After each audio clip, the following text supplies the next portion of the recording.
पति पत्नी किन किन तरीकों से हमबिस्तरी कर सकते हैं शरीयत के हिसाब से। मियाँ बीवी खड़े होकर, लेटकर, औरत को अपने ऊपर बिठाकर और औरत के ऊपर लेटकर बीवी को घोड़ी बनाकर हमबिस्तरी कर सकता है क्या?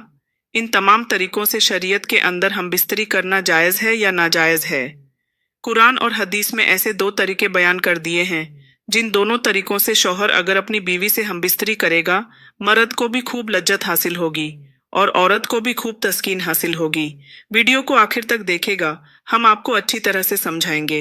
अल्लाह रब्बुल इज्जत ने मर्द और औरत को मुकम्मल तौर पर इख्तियार है कि वह दोनों एक दूसरे के जिस्म से मुकम्मल तौर पर फ़ायदा हासिल कर सकते हैं, जो गलत तरीका है, यानी पीछे के रास्ते से हमबिस्तरी करना। अगर मर्द अपनी बीवी को घोड़ी बनाता है, जैसा कि होता है, और वह पीछे से आगे की तरफ करता है, तो जायज़ है, यानी कि आप पीछे से नहीं कर सकते हैं। अगर आप पीछे से करते हैं, आपको उसी जगह को करना है जिस जगह से बच्चा पैदा होता है। अब आपकी मर्जी है, आप उसको उल्टा लिटाकर करें या सीधा लिटाकर करें, इसमें कोई मसला नहीं है, मगर मुकाम अपना नहीं बदलना है। अगर आप औरत को उल्टा यानी घोड़ी की तरह बना लेते हैं तो जगह वही है, इसमें आप पीछे से आगे कर सकते हैं, मगर पीछे वाले हिस्से में नहीं डाल सकते हैं। यानी शरीयत की बात आपको समझ आ गई होगी। अब मैं आपको दो ऐसे तरीके बयान करूंगी जिसको कुरान और हदीस में बयान किया गया है, और आज की साइंस भी इस बात का इकरार करती है और डॉक्टर हजरात भी यह कहते हैं, अगर इन दोनों तरीकों से हम बिस्तरी की जाए तो औरत को खूब लज्जत हासिल होगी और मर्द भी खूब तस्कीन हासिल करेगा। आइए यह दोनों तरीके जानते हैं। पहला तरीका यह लिखा हुआ है कि औरत को नीचे लिटा ले, जैसे कि औरत को नीचे लिटा लिया और इसके ऊपर खुद लेट गए। इस तरीके के बारे में लिखते हैं मर्द ऊपर रहे और औरत नीचे रहे।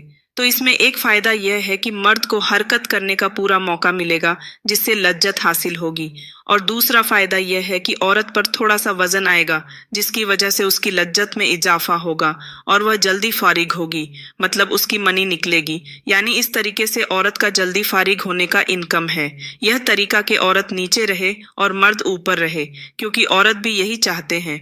औरत बेचारी को क्या पता है कैसे करना है। जब वह नीचे रहेगी, इसकी वजह से उसको थोड़ी तकलीफ भी होगी, और इस तरीके से हमल रुकने का भी पूरा इनकम है। और इस तरीके से मर्द और औरत एक दूसरे से मुकम्मल तौर पर फायदा, लज्जत, तस्कीन हासिल कर सकते हैं। इसके बारे में एक माहिर डॉ क्या कहते हैं, मैं आपको पढ़कर सुना देता हूँ।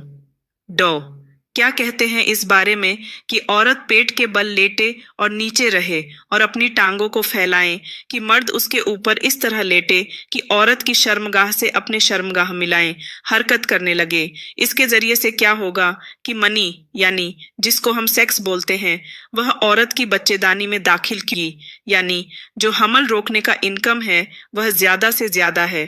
इसके अलावा इस तरीके से औरत भी जल्दी फारिग हो जाएगी और उसमें ढीलापन भी आएगा और मर्द भी जल्दी फारिग हो जाएगा। वजाहत करती चालू। दूसरा तरीका यह है जो हम बिस्तरी करने का है, उसमें औरत को बहुत ज्यादा लज्जत हासिल होती है। यानी जब औरत की दोनों रानों के बीच में, मतलब जब औरत अपनी दोनों टांगों को खोल देती है और मर्द इसके दोनों टांगों को ऊपर उठा ले और अपने कंधों पर रख ले, और फिर मर्द जो है इस तरीके से हम बिस्तरी करे, यह दोनों तरीके हैं जो शरीयत में हैं। इन दोनों तरीकों से मियाँ बीवी हम इस तरह कर सकते हैं।